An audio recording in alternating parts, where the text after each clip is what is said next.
Audio lecture on economic recovery and European unity from 1945 to 2001. This is our last lecture. Key concept: post-war political and economic framework, first of all. All right, so I know we're going back in the timeline a little bit, but we need to talk about more about what was going on just in Europe during this Cold War or post-World War II phase. So that's what we're focusing on here. So politically and economically, what's going on in Europe post-World War II. First of all, there was a conference held at Bretton Woods in 1944, actually before the war was officially over. It was called in order to lay the foundations for the modern international monetary system. And this is going to eventually lead to what will now be called the euro dollar. At first, of course, they would not have a euro dollar until the 1990s, the late 1990s, but this is setting the stage for that to be able to be created within this generation. Then there was the General Agreements of Tariff and Trade meeting, the GATT treaty, if you will, that sought to stimulate international trade by lowering tariffs and other trade restrictions. GATT morphed into what is now called the World Trade Organization, or WTO, in 1995. Now, all of this was done in order to try to um, stimulate the economies, especially of the European nations that had not fallen prey to communism. This would be what would be easier when the economies of these nations were stimulated by the Marshall Plan money that they would be getting by 1947, that will aid this economic recovery for Western Europe. Between 1958 and 1971, the value of national currencies in Europe were based on gold and the US dollar. Gold is a normal standard for money, but the US dollar, because of all of the US funds that flooded into Europe through the Marshall Plan that we discussed earlier. We see the creation of the International Monetary Fund, or the IMF, as well. This was designed to provide short term loans to struggling countries to prevent economic crisis and anarchy, and in reality, to prevent them from falling prey to a communist takeover. The only totalitarian regimes that were left were the communist brand. So, again, remember what we said before: economically depressed nations are more susceptible to, or more vulnerable to, totalitarian takeovers. And we're trying to avoid that happening by propping up these economies. This is instrumental in the post war economic boom that will happen starting in the late 50s, largely because of this Marshall Plan money. The World Bank was also created, and it would provide long term loans to countries for economic growth. Key concept: the United Nations was created in 1945. Remember, this was part of those wartime conferences. Yalta and Potsdam tried to solidify the creation of the UN, and it will be formally created in 1945 as the war is coming to an end. The UN's framework had been agreed to during World War II by the Allies at the Yalta Conference in February of 1945. We discussed this before. It would have a Security Council that had 12 nations in it, five of which would be permanent members: the United States, Great Britain, France, the USSR, and China. And the Security Council had the authority to actively maintain peace throughout the world for by using its veto power, if need be, over the General Assembly's voting. Permanent members were the victors in World War II, like I said before, and I've listed them for you already. The General Assembly included virtually every country in the world. It had the power to advise the Security Council but could not enforce its recommendations. Here's how the United Nations structure works: what powers go to which parts of the United Nations, and how it is organized. Mar- Marshall Plan funds is what this key concept's about. The Western European political and economic recovery is largely due to the Marshall Plan. Significant economic hardship existed in the aftermath of World War II. If you think about it, this makes sense because they already were suffering after World War One. They had not really fully recovered after World War One when World War II began. So it's kind of adding insult to injury, if you will. There was scarcity of food, there was runaway inflation, and black markets plagued the economies throughout Europe. A number of Europe's important cities laid destroyed or damaged from bombings that had been happening throughout the war. Many people believed that Europe was finished, that recovery from such a cataclysm seemed almost unthinkable. But Europe will not be gone. Instead, it will be recovered with the United States' help. Suffering was worst in Germany, of course, where the Allies had destroyed much of the country to try to defeat Hitler.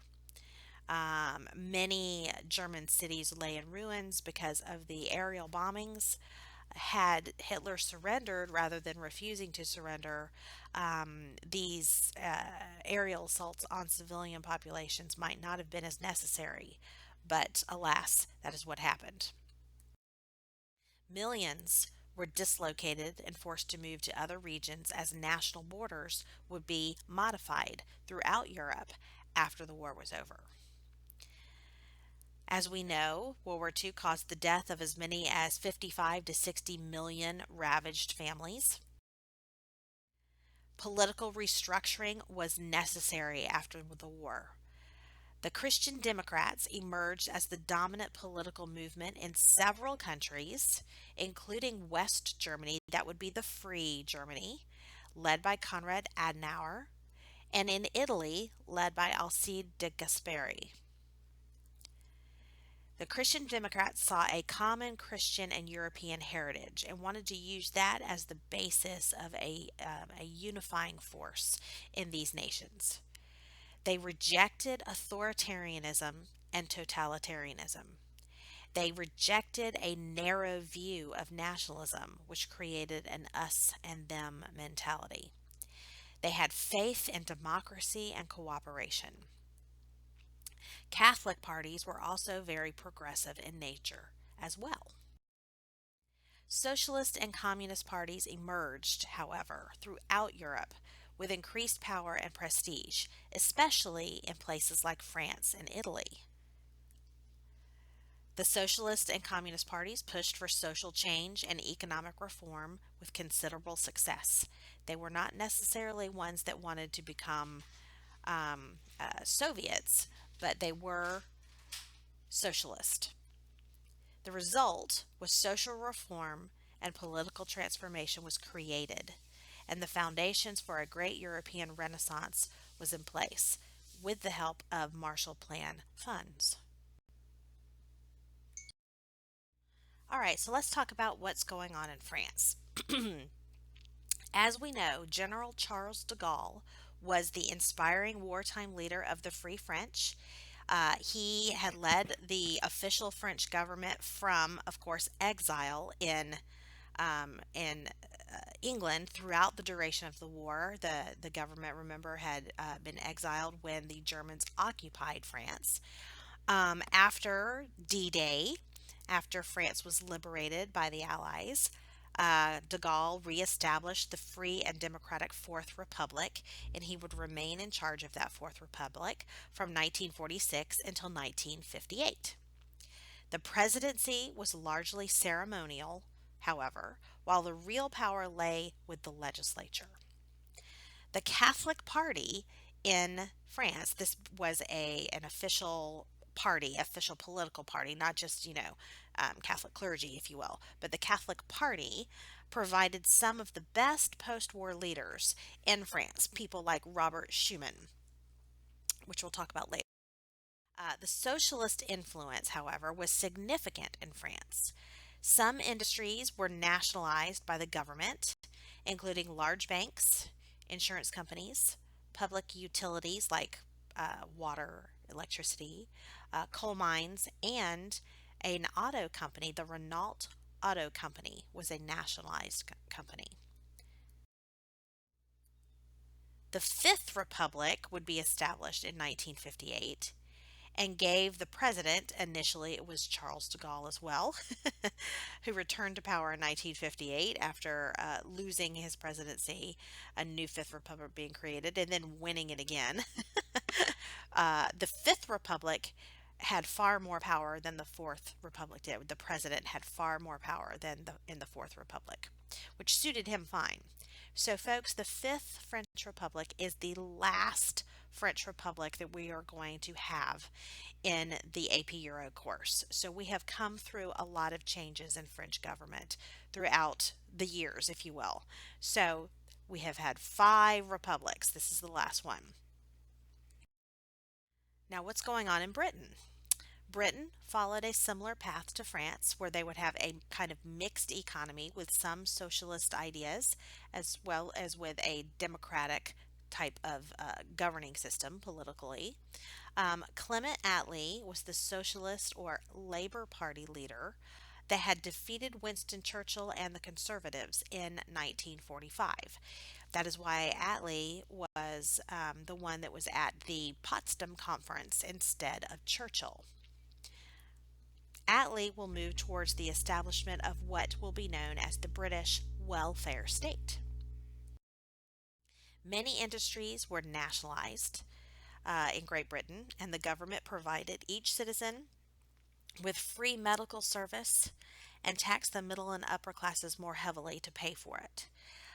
If any of you have ever watched the Netflix series called Call the Midwife, it's all about the publicly funded British healthcare system that was put in place after World War II. Um, the economic miracle, as it was called, when the Marshall Plan funds from the United States came into Europe, gave Europe unprecedented economic growth.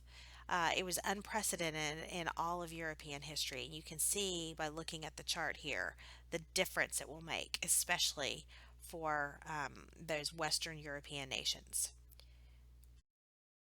Europe entered a period of rapid economic progress lasting into the late 1960s. By 1963, Western Europe produced more than 2.5 times more than they had been producing before the war. Causes, of course, were the Marshall Plan aid from the U.S. that helped Western Europe begin recovery in 1947, but also the Korean War in 1950 stimulated economic activity, a wartime economic footing. They had to help to provide things for the war effort for the UN initiative. Economic growth became a basic objective of all Western European governments. And this is why they would have what we call mixed economies, where they had some things that were under socialism provided by the government, but other things were with private enterprise, a mixed economy. Governments accepted Keynesian economics, which is what that was based on, to stimulate their economies.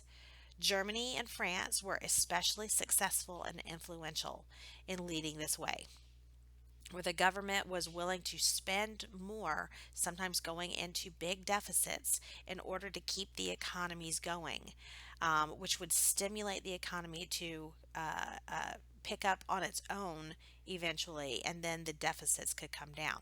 That's what Keynesian economics was all about. We discussed that in an earlier lecture earlier in the year. You may want to go back and review that. Governments were willing to use deficit spending, like I said, to make more resources available for the people, to alleviate the misery of the people. In most countries, many workers were willing to work hard for low wages, thus benefiting the expanding industries. And eventually, they would take, having a job with low pay was better than not having a job at all. Eventually, they would, because the costs were lower for goods, they would start to be able to spend the small wages that they were making because the goods were the cost less, and that would eventually help to stimulate the economy where it could grow again. The increased demand for consumer goods resulted, and many economic barriers were eliminated, and a large unified market emerged throughout all of Europe. This would be known as the common market, and this is going to set the stage for eventually having European Union and the euro dollar. The German economic recovery was led by Finance Minister Ludwig Erhard.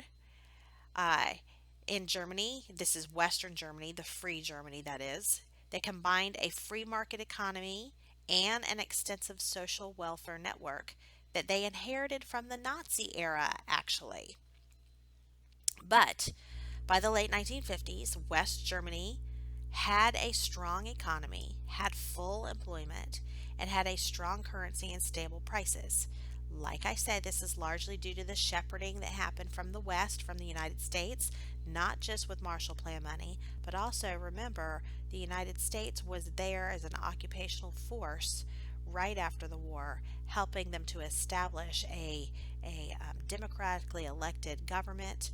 Yes, they might have kept the free market economy and social welfare network inherited from the Nazis, but under the leadership of democratically elected leaders.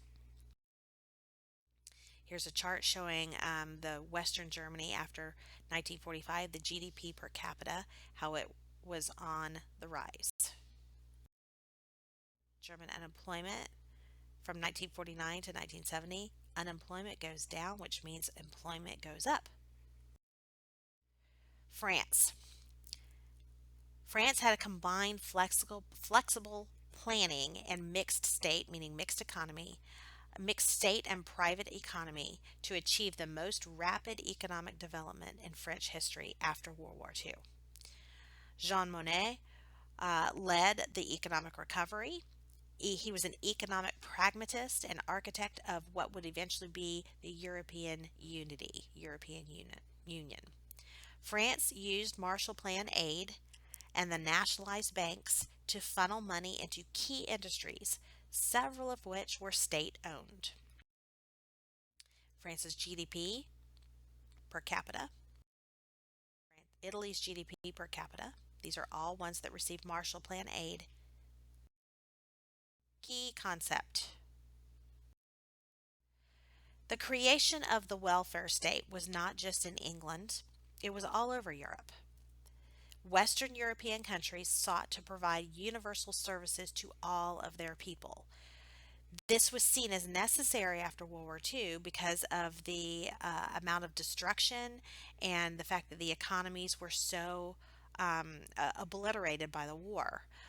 It was thought that the only way to keep these nations from falling prey to a communist takeover, economically depressed nations, more susceptible to totalitarian takeovers. Remember what I said. And of course, the communists are the only totalitarians left. But in order to keep that from happening, more services needed to be provided by the government for the people to keep them from wanting to go into communism, to alleviate the stresses and to alleviate the misery. So that's why Western European countries sought to provide universal services to all their people. Employment, first of all, wanted to try to create more government jobs. Unemployment and disability insurance was also provided by the government. Social Security for the elderly. Free or subsidized health care in many European nations. And the redistribution of wealth and income by placing high taxes on wealthier citizens. The welfare state would be universal and not just aimed at the poor and unemployed. as it was before World War One. Will reduce class tensions that had existed for centuries throughout European nations. Christian Democrats in Western Germany and in France and in Italy helped to shape the welfare state. Socialists and communists, particularly in France and Italy, demanded egalitarianism as well as social services. As long as the European economy in Western and Central Europe continued to grow in the 1950s and 1960s, governments could more or less meet the expenses of the welfare state. Now, again, remember, the economies were growing in Western and Central Europe largely due to the Marshall Plan aid that the United States had invested in those economies. So, if you think about it, the welfare states that were created in these Western and Central European nations were largely because of American investment through Marshall Plan aid. Britain became the model for the welfare state and a mixed economy. Under the Labour Party in the leadership of the Parliament and Clement Attlee as Prime Minister. He nationalized the Bank of England, nationalized the coal mining industry. Electricity and gas were also nationalized, as well as iron and steel production. Days lost to strikes decreased significantly, as you can see, because of that. 80% of industry, however, would still remain private. The heavy industry and the banking was, of course, part of it was nationalized, but the other 80% of industry remained private. This is why we call it a mixed economy. The government in England increased social insurance for unemployment, old age pensions, workers' compensation, and universal national health care, like I mentioned before. This works better in a nation that is smaller. Um, One of the reasons why people sometimes ask me, why don't we have this in the United States? And there are some politicians that try to push for this. And I think the reason why it's such a difficult thing here in the United States to wrap our heads around is because it's such a larger nation. We have so many more people. It's such a bigger nation than these European nations. It's easier for European nations to have these kind of universal national health care systems because there's so fewer people than there are in the United States. So, just my 2 cents there. Progressive income taxes and inheritance taxes were raised and targeted at the middle class and the wealthy to help pay for some of this. Of course, Marshall Plan money is not going to pay for all of it. Um, when the conservatives took power back in the parliament from 1951 to 1964, the welfare state essentially remained intact. They did not undo it, though some nationalized industries became more privatized. So that will be a change. And of course, it will be Winston Churchill coming back into power again in 1951 with the conservatives until his retirement. And then others will replace him in the leadership of that party. Here's Great Britain's GDP per capita rise, rise, rise. With the economic downturn and high inflation in the 1970s that happened all over, not just in Europe, but even in the United States, a lot of this had to do with the energy crisis that happened worldwide in the 1970s. And a lot of this had to do with OPEC, the oil producing nations in the Middle East. Withholding a lot of that oil to try to drive the price of oil up, which drove the price of energy up. It forced an economic downturn throughout Western Europe as well as the United States, actually all over. But when that happened, governments experienced larger deficits to try to keep up the social welfare state. You had to spend more money, the government had to provide more, and it caused larger deficits that would eventually have to be paid. This like debt, increased national debts as well, and pressure from conservatives to lower taxes to try to lower the debt and lower the deficit. If you are spending more money than you are bringing in, you're creating deficits and debt, and eventually that's going to have to be paid for. Conservatives argued that the welfare state had become excessive by that point. while high taxation was stunting economic growth. The welfare state was thus trimmed throughout European nations. It was cut back. It wasn't eliminated, but it was trimmed. In some countries, such as Britain, led by conservative Margaret Thatcher through the mid 70s through the early 80s, government began privatizing some industries that had been nationalized before. And they restricted labor strikes also. Key concept. We also see throughout Europe an issue happening by the time we get into the 70s and 80s of immigration of guest workers. This will pick up even more as we enter the 2000s. Dramatic economic growth that had happened in the post war era, coupled with a low birth rate, meant that by the time we get to the 1970s, there were not enough workers available in Europe to meet the demands of the European economy. Immigrants from places like Turkey, Yugoslavia, Greece, and North Africa began to meet that demand for workers throughout European nations. So you see a great influx of immigrants from these nations into the Western and Central European nations. Many did not return home and remained in those European countries, but they remained unassimilated into these European nations' cultures. They kept to themselves. Oftentimes, they kept their own identities, cultural identities, and this will create an us and them mentality once again in many of these European nations. Spain, Portugal, and Italy also had many of its citizens immigrate to other European nations that were more economically sound. Typically, the southern European nations were poorer than the northern European nations. So many of those folks will have to immigrate to northern European nations in search of jobs during times of economic crisis, especially as we move into the late 60s, early 70s, and 80s. West Germany gained 4.5 million immigrants, and over half of them were Turks, which meant that they were Muslim.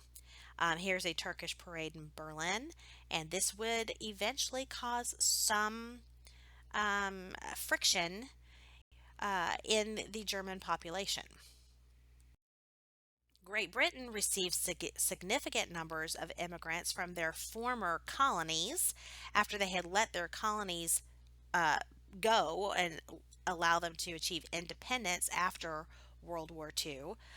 Immigrants from those former colonies, India, Pakistan, there will be a partitioning of India to create two nations, India and Pakistan.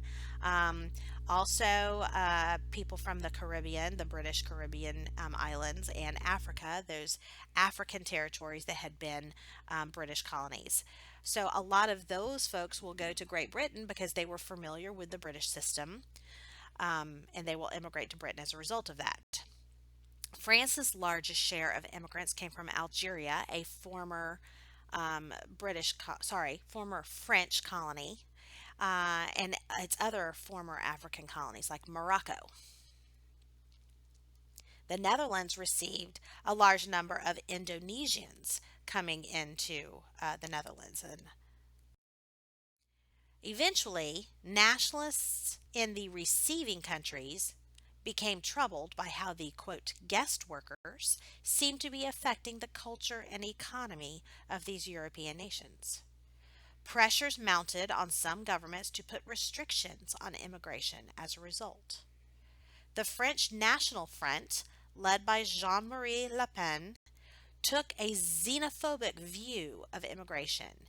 And this xenophobia meant that they were, it's an us and them mentality, that where they were anti immigrant. And this will cause friction and problems in France as we move into the latter half of the 20th century. The Austrian Freedom Party, another one, led by George Hader, likewise used xenophobia to argue for vast reductions in immigration. Key concept. Key concept. European unity. How does the European Union become a thing? How was it founded? There were three major streams for unity. First of all, there was a political one, the Council of Europe. It contained nearly every European nation but had little influence. It was created after World War II, but it didn't really have a lot of influence initially. Militarily, there's never truly been a unified European military. But an economic push, this was the most successful with the development of what will be called the European Union through various stages of development.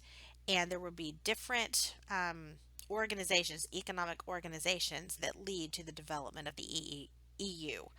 First it's the ECSE, then it's the EEC, then it's the EC, and then it's the EU. We'll discuss all of these.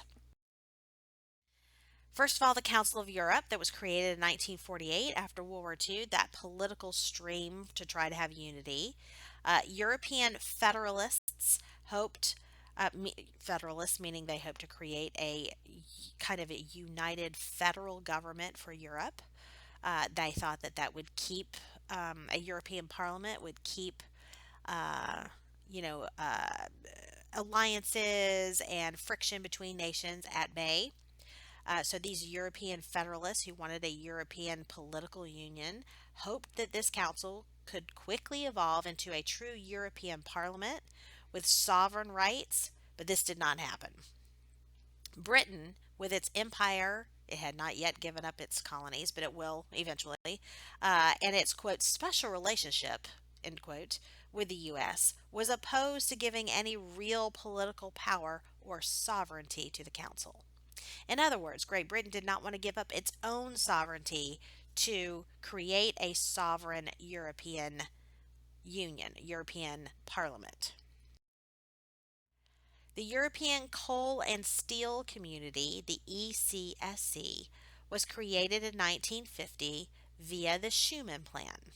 It was organized by the French statesman Jean Monnet and French Foreign Minister Robert Schuman.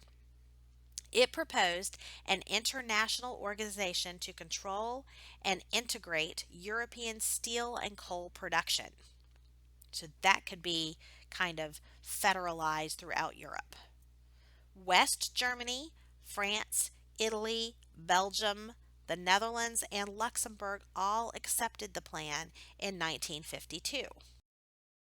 Britain, however, refused to enter this since it had significant interests in its own Commonwealth nations and its close trade relationship with the U.S.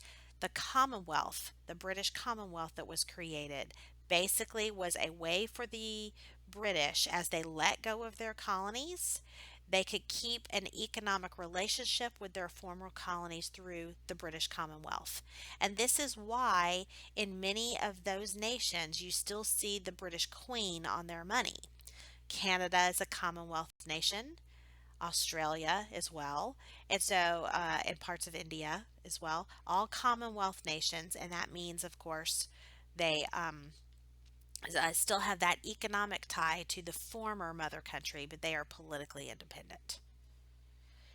The immediate economic goal, however, of the ECSE was a single competitive market without national tariffs or quotas when it came to steel and steel production. The Six, as they would become known. By 1958, coal and steel moved freely among the Six Nations as a result of this. Far reaching political goal, however, was to bind the six member nations so closely economically that war among them would become impossible. And it pretty much worked, folks. Another path towards the creation of an economic union for Europe, the EU, is the European Economic Community, the EEC. The Treaty of Rome is what started this in 1957. It created the European Economic Community, or what we now call the Common Market. It was signed by the same six nations that were in the ECSC. The first goal of the treaty was the gradual reduction of all tariffs among the six in order to create a single market almost as large as the US market. Here's the European Community members of 1952. The original EC countries are the six: France, Italy, Belgium, the Netherlands, and Western Germany. Euratom was also created, the European Atomic Energy Agency. It was created to develop and regulate nuclear energy, the production of nuclear energy. Communist states responded by forming their own economic association called Comecon. Other EEC goals: free movement of capital and labor across the borders, common economic policies and institutions, reduced tariffs and regional specialization.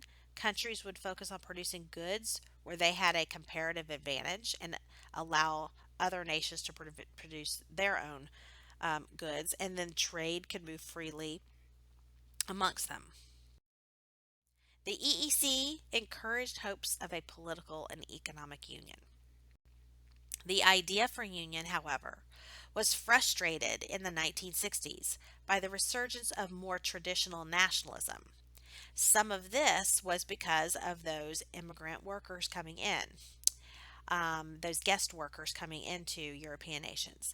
This led to that us and them mentality, and this led to this kind of traditional nationalism and saying we want to have our own sovereignty rather than be united as a United Nations of Europe, if you will. France stepped back from European unity as a result of this.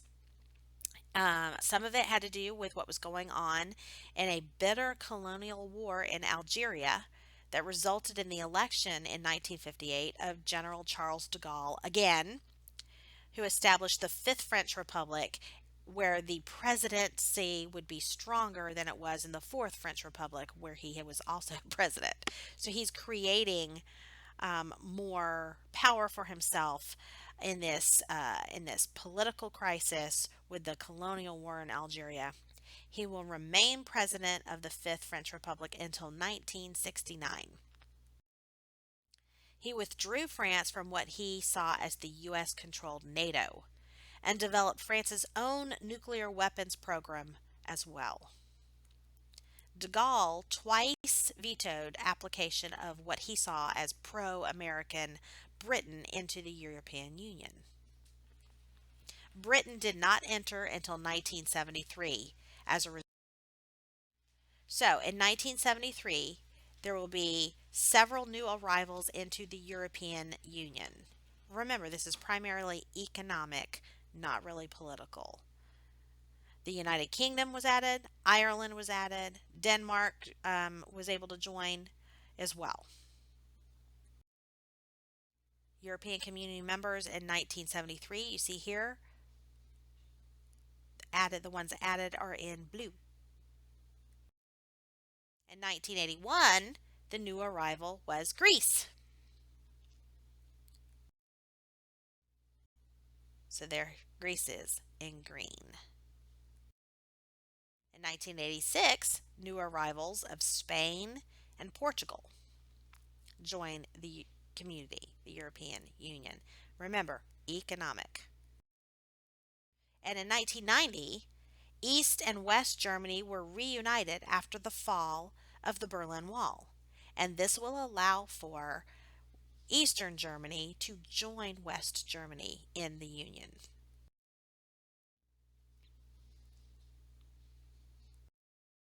Key concept. The European Union went into effect officially in 1992. The German Chancellor Kohl and French President Mitterrand sought to extend the EU to include a single European currency and a common defense and foreign policy. So, economic union, common defense, and common foreign policy. but not a uniting politically. Margaret Thatcher led Britain's opposition to the EU until she resigned in 1990 and was replaced by the conservative John Major, who urged limited federalism. The Maastricht Treaty of 1991 promised the most radical revision of the EC, the European Community, since its beginning. The Eurodollar was born with the Maastricht Treaty. The Eurodollar, or the euro, became the single currency of the EU officially by 2002, integrating the currency of its 12 members. It will take several years. Yes, this was proposed by the Maastricht Treaty, but it will take several years for it to be fully adopted throughout the European nations. But let me tell you, folks, it sure does make traveling through Europe easier to have a common currency. You don't have to change your money every time you move to a different country on a tour of Europe. The integration of currency was organized by the European Monetary Union, the EMU. Britain refused to join the EMU, preferring instead to maintain the sovereignty of the British currency, the British pound. So if you would go to Great Britain, you would see that they would accept the euro, but they also preferred the pound. And so oftentimes when you were in Great Britain, you'd get a better price if you were shopping with pounds than with euros. I say this in past tense because of Brexit. We know that Great Britain just exited the European Union, and so things are going to be completely different now. This will be the flag of Europa, the European Union flag. It's kind of boring, I think. Just plain blue with some stars of the original 12 members. Now that Great Britain's not in there, I'm not sure if they're going to take a star off or what they're going to do. Anyhow, in 1999, the EMU and the Euro launched officially in 11 EU countries. It provided for free movement of people from member nations across borders as well, not just money, but also a Euro passport. It also included proposals to form common foreign and defense policies. This is still being developed. The European Parliament became the directly elected body of the EU based on universal suffrage. It meets in Brussels, which is in Belgium, as well as in Strasbourg, which is in France.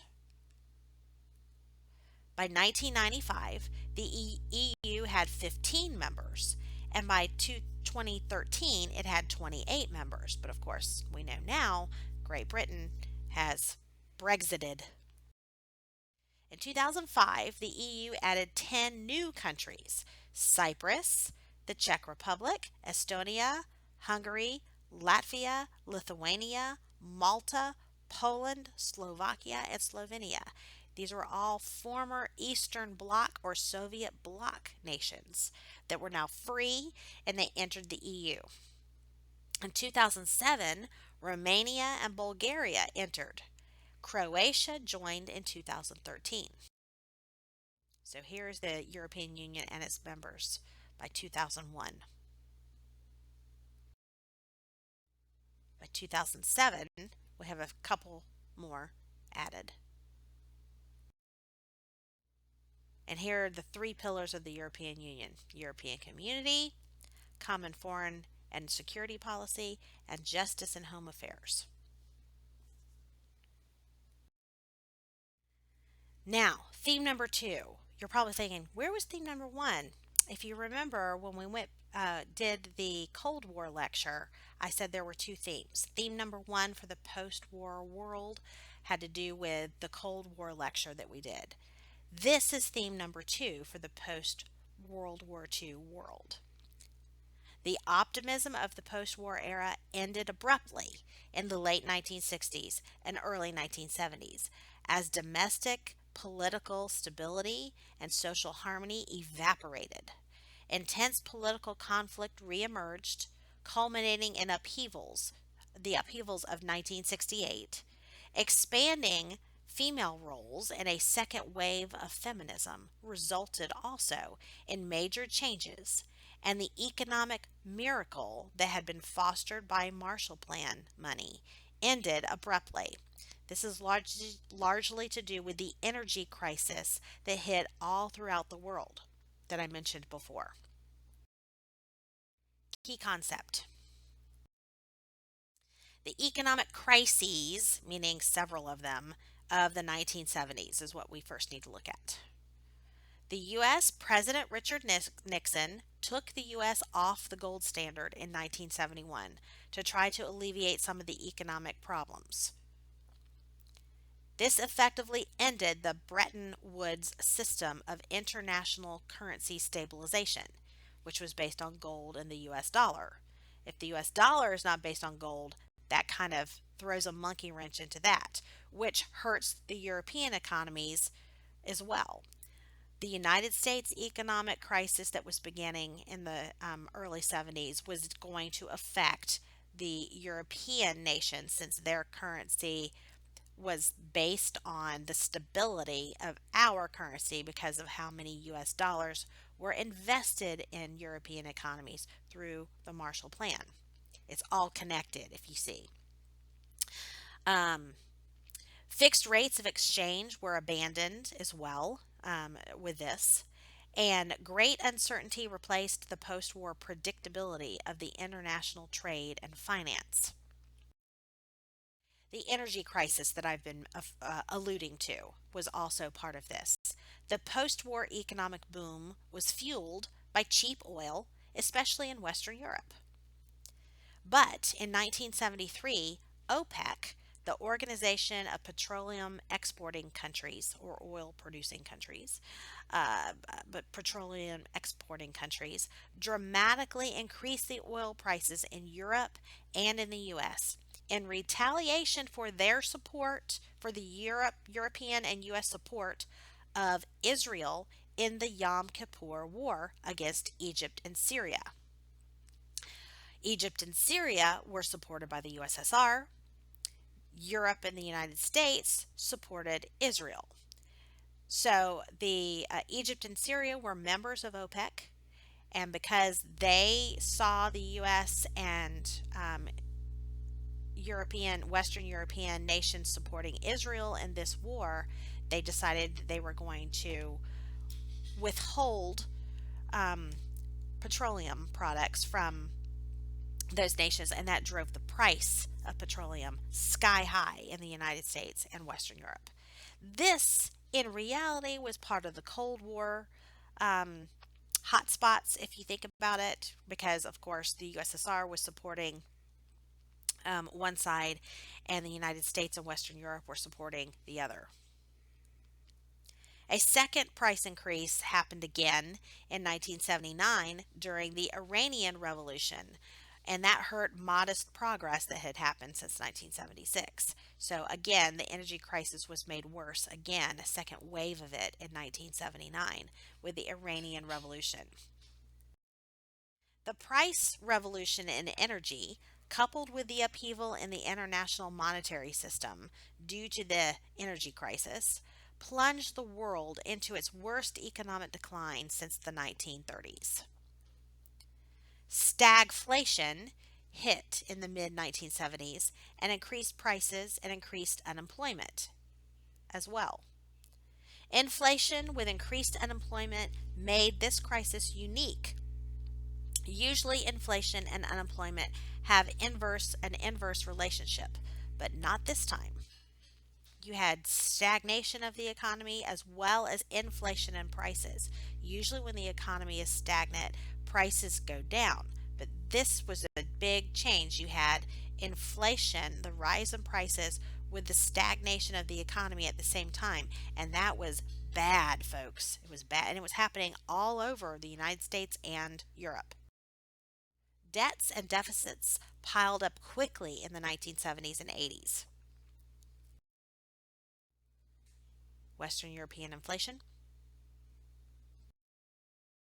Social consequences of the 1970s economic crisis. It created the condition for the collapse of communism in the late 1980s. So, silver lining there. The communism will finally decrease, and we'll have a collapse of the Soviet Union as a result by the late 1980s and early 1990s. Pessimism, however, replaced optimism in society throughout Europe because of the poor economy. And however, the welfare state that was created in the post war era throughout Europe prevented mass suffering and degradation that had been reminiscent of the Great Depression in the 1930s. So, even though economically more money may have been lost, uh, people didn't feel it as heavily because of the welfare state policies that were in place throughout Europe. Total government spending in most countries rose during the 1970s and 1980s to try to keep the welfare state alive, to try to alleviate the suffering of the people. A conservative resurgence in the late 1970s and early 1980s resulted from economic frustrations. By the late 1970s, a powerful reaction against increased government's role resulted in austerity measures to slow the growth of public spending and the welfare state. And this happened throughout Europe and even in the United States as well. Prime Minister Margaret Thatcher of Great Britain is the result of this there. She will be the prime minister from 1979 to 1990. Certain government controlled industries were now privatized under Thatcher's watch, and she reduced government spending. She also encouraged the working class and the lower middle class, who had primarily been renting flats and apartments in state controlled housing units, to instead purchase their own apartments at low prices to try to increase home ownership, which would help to stimulate the economy. A whole new class of property owners emerged in England as a result. Key concept. Key concept. European society after World War II.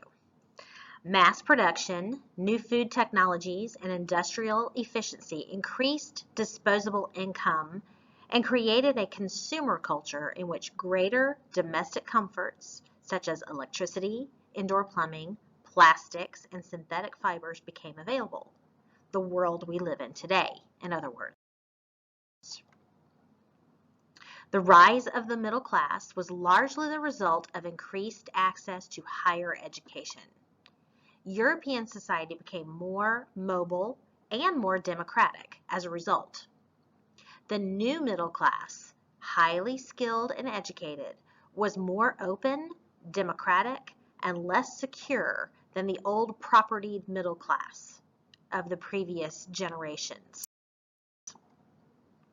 Changes in the structure of the middle class were influential in the trend toward a less rigid class structure. Causes for change in the middle class. Rapid industrial and technological expansion that we have been discussing for several units led to higher demand for scientists and for managers.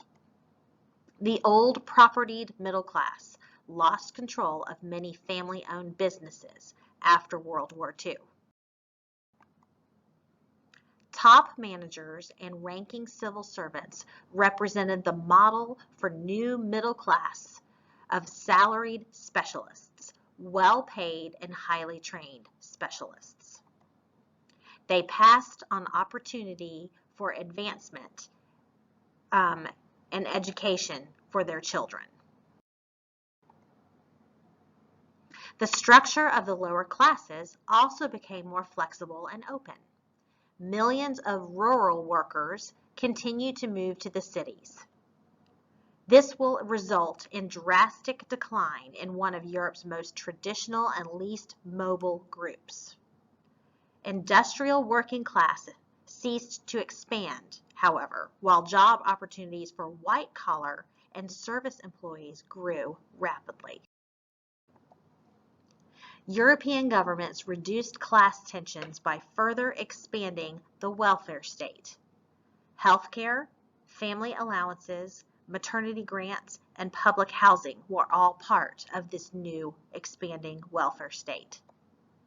Consumerism worked to level Western society. It was sparked by the rising standard of living, giving more people disposable income. The European automobile industry expanded phenomenally after World War II. This will also result in a gadget revolution. Europeans bought washing machines, vacuum cleaners, refrigerators, dishwashers, radios, TVs, and stereos. The purchase of goods was often done by installment plans, like credit cards. Increased social welfare resulted in more disposable income and less need to save for old age, because the government was taking that money out of your paycheck to save it for you. Leisure and recreation became major industries as workers worked fewer hours. Soccer matches, horse races, movies, TV, commercialized hobbies all became increasingly popular. Increased attendance in cultural events like concerts and exhibitions also thrived. The travel industry expanded most dramatically, and people started taking more and more vacations. Before World War II, travel for pleasure or relaxation was largely aristocratic. Paid vacations were now required by law in most countries. Key concept. New communication and transportation technologies multiplied the connections across space and time, transforming daily life and contributing to the proliferation of ideas and to the idea of globalization, living in a globalized world. The telephone continued to bind people closer together as it became universally available in Western and Central Europe. Radio continued to play a role in entertaining the masses through the broadcast of music, news, and entertainment shows. Television became the dominant communications technology at home in the mid-20th century. The number of hours people spent watching TV grew significantly throughout the late 20th century. Some critics were concerned that American television shows were too influential in shaping European culture. The personal computer, developed in the US, became a staple in European homes by the late 20th century and played an enormous role in business. Thank you, Steve Jobs. The introduction of the internet and cell phones in the 1990s further revolutionized communication and facilitated globalization as well. Key concepts. The youth movement and counterculture of the post-World War II era. Counterculture means a rebellion against one's parents, authority figures, and the status quo. There was a baby boom after World War II that developed a distinctive and international youth culture. Many youths, sometimes referred to as baby boomers, were raised in economic prosperity and were more democratic in views of class structure. The new generation, influenced by revival of leftist thought, created a counterculture. Youth in America took the lead. Some youth rebelled against conformity and boredom of middle-class suburbs. Rock music helped tie the counterculture together. The Beatles, a British rock band and one of the best bands of all times, if you ask me, became one of the biggest pop groups in music history, rightly so. Here are the Beatles, the Fab Four.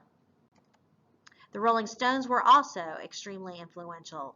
to the counterculture movement, also from Great Britain, also a great man.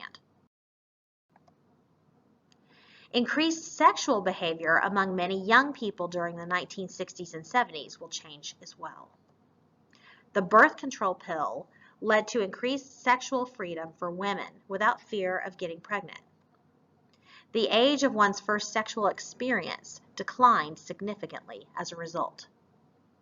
Growing tendency of young unmarried people to live together on a semi-permanent basis with little thought of getting married or having children became more and more common. Causes of the emergence of an international youth culture in the 1960s. First of all, mass communication and youth travel linked countries and continents together.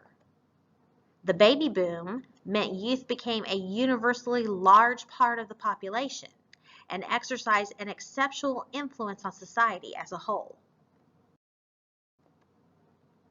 Post-war prosperity and greater equality gave youth more purchasing power than ever before.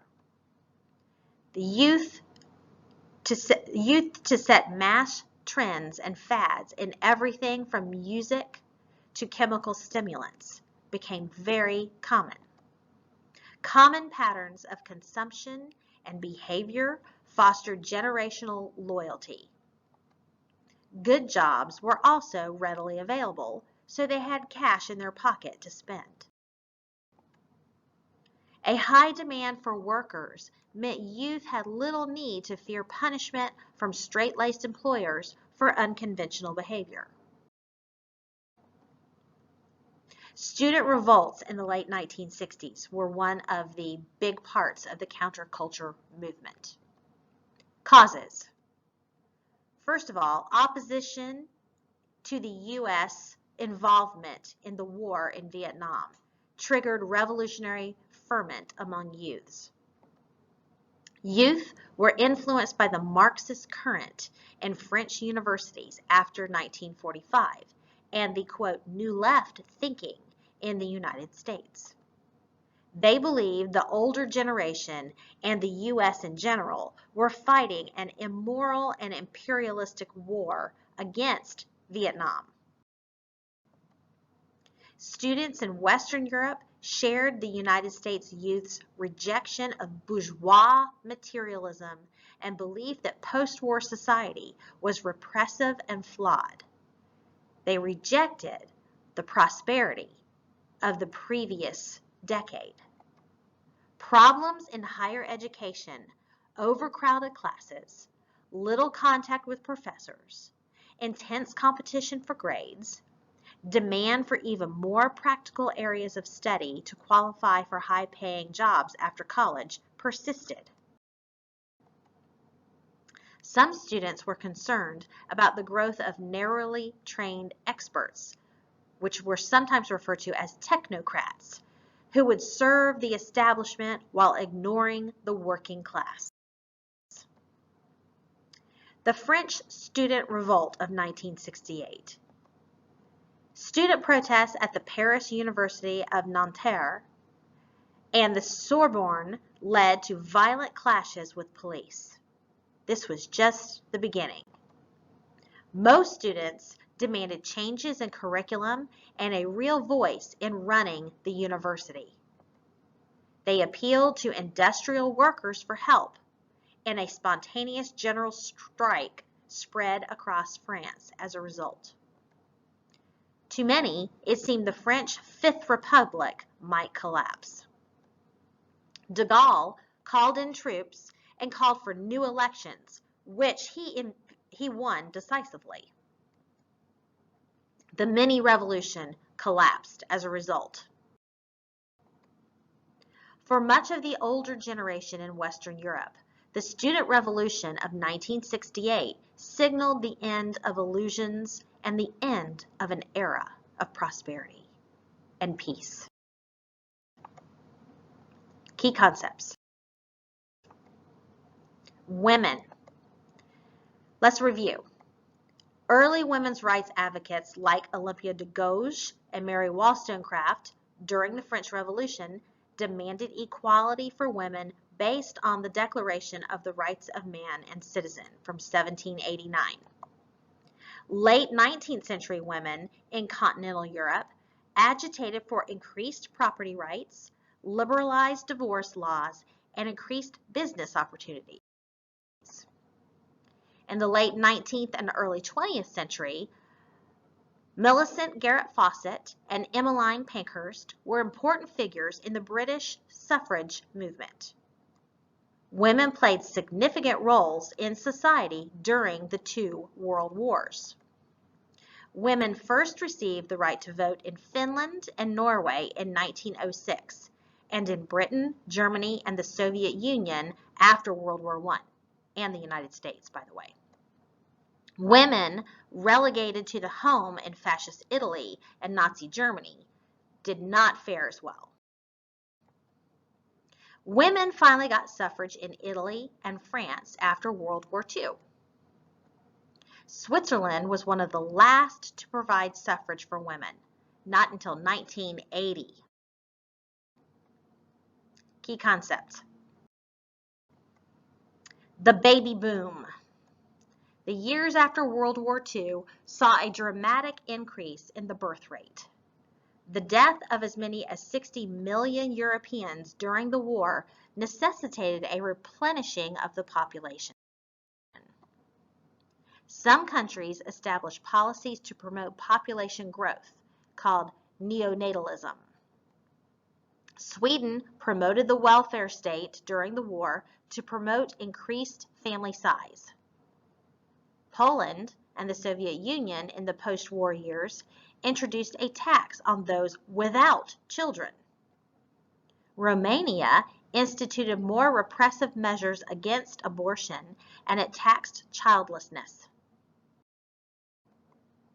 Many states provided subsidies for large families through the welfare state. Marriage and motherhood. What were the results on these institutions? In the post-war era, women continued to marry earlier. Western European culture once again emphasized the domestic role women should play in the home. The typical woman in Europe, US, and Canada had children quickly after marrying and averaged 2 children per family. Motherhood occupied a much smaller portion of a woman's life than at the turn of the century, with only 2 children as the average. Women in the workplace. In the 20th century, especially after World War II, opportunities for women of modest means to earn cash income at home practically disappeared. A sharp increase across Europe and North America in the number of married women who became full-time and part-time wage earners outside the home occurred. Rising employment of married women became a powerful force in drive for women's equality and emancipation. Child care facilities grew dramatically that allowed women to work away from home. Rising employment for married women became a factor in the decline of the birth rate as well. Key concept. New modes of marriage, partnership, motherhood, divorce, and reproduction gave women more options in their personal lives than ever before. As women grew in their economic influence, marriages changed to accommodate 2 working parents. In some cases, men stayed home to care for children when their wives became the larger breadwinner in the home. Starting in the 1960s and increasing throughout the late 20th century, couples did not always marry, even if they had children.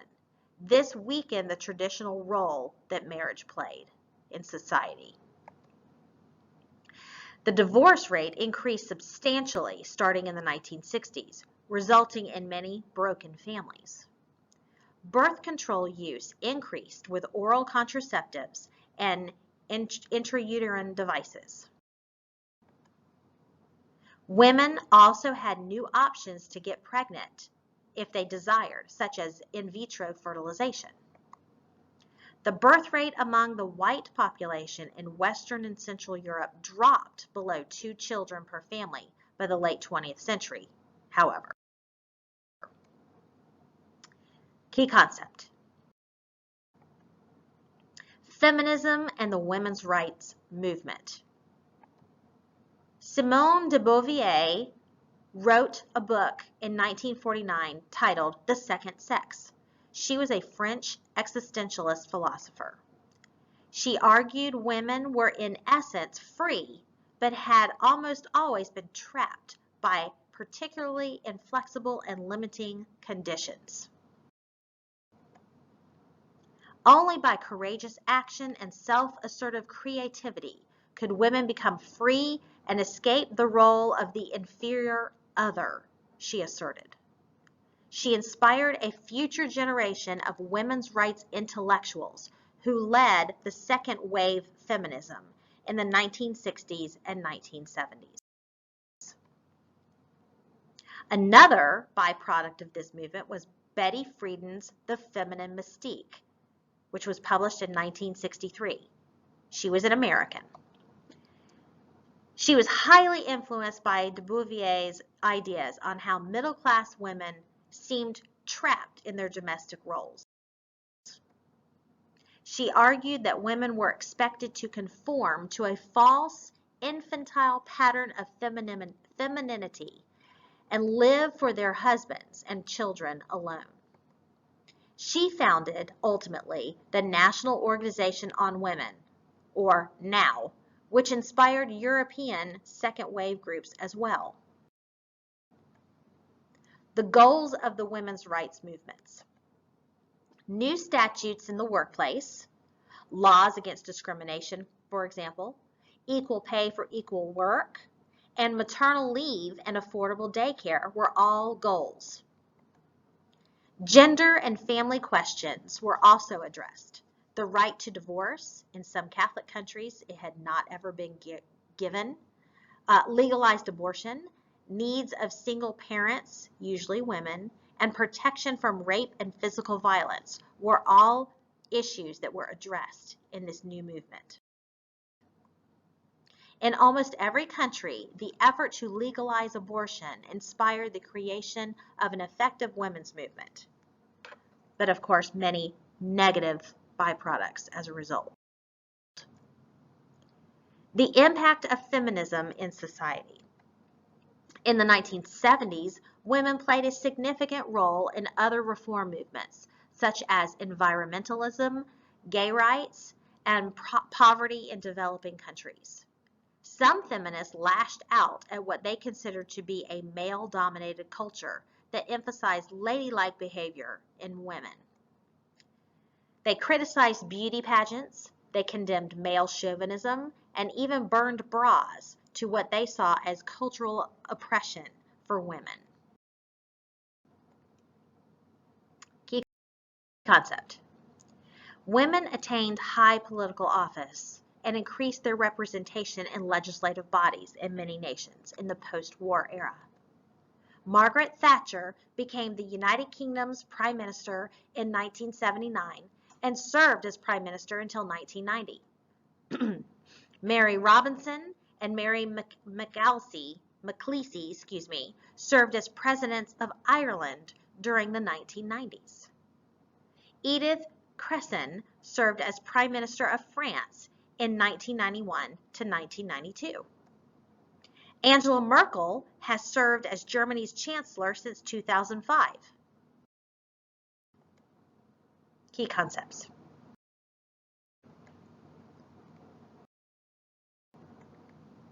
Green parties in Western and Central Europe.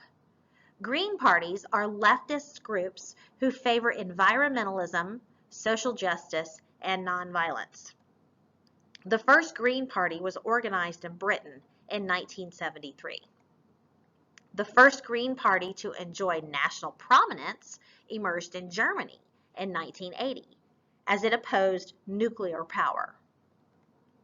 It became Europe's largest environmental party and has been the vanguard in cleaning up pollution like in the Rhine River. It has served as a part of several coalitions with the Social Democratic Party, or SPD, in Germany. The Finnish Green Party became the first in 1995 to be part of a national cabinet. Green parties also play influential roles in governments in places like Belgium, France, Ireland, and the Netherlands today. Today, the Green Party is the fourth largest party in the European Parliament. Key concept. Gay and lesbian movements. The counterculture of the 1960s embraced different forms of sexuality, like homosexuality. The Netherlands recognized same-sex marriage in 2001, and 9 other Western European countries followed suit, including France, in 2013. Eastern European countries were much slower in recognizing same-sex marriage relationships, as the former Eastern Bloc was less enthusiastic concerning gay rights. Key concept. Religion. Atheism became entrenched in most countries behind the Iron Curtain during the Cold War. The legacy of communism resulted in a decreased role of religion in Eastern Europe after the fall of the Soviet Union.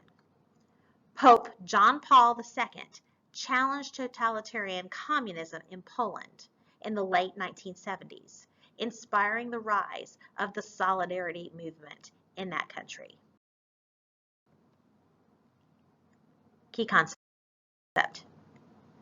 The Second Vatican Council, which lasted between 1962 and 1965. This was the most important council of the Catholic Church since the Council of Trent in the mid-16th century. It allowed for the use of the vernacular in the Catholic liturgy. This is big, folks. The Council of Trent happened at the beginning of the Catholic Counter-Reformation. This is the biggest movement, council, in Roman Catholicism since that time. Scripture was declared to be the foundation of the church rather than just the Mass. Also, Vatican II declared that although the Catholic Church was the one true church, other Christian groups who shared a belief in Christ were to be respected. This, folks, is a big deal. The Protestant Reformation and the resulting Catholic Counter-Reformation, now we see union between Christians, whether Catholic or Protestant. Key concepts. The influx of immigrants from North Africa and Turkey to Europe eventually resulted in a high Muslim population in certain European countries. We're seeing the effects of this today in places like France and Germany. A resulting conflict between non-assimilated immigrants and right-wing xenophobic groups continues into this 21st century. By the 21st century, Europe had continued to display a strong secular streak in society. A poll around 2005 showed that only 21% of Europeans believe religion is, quote, very important, compared to 59% in the United States. A 2004 Gallup poll found that only 15% of Europeans attend church regularly, compared to 44% of Americans, although these figures vary from country to country. Countries where Catholicism is dominant have significantly higher attendance, except for France.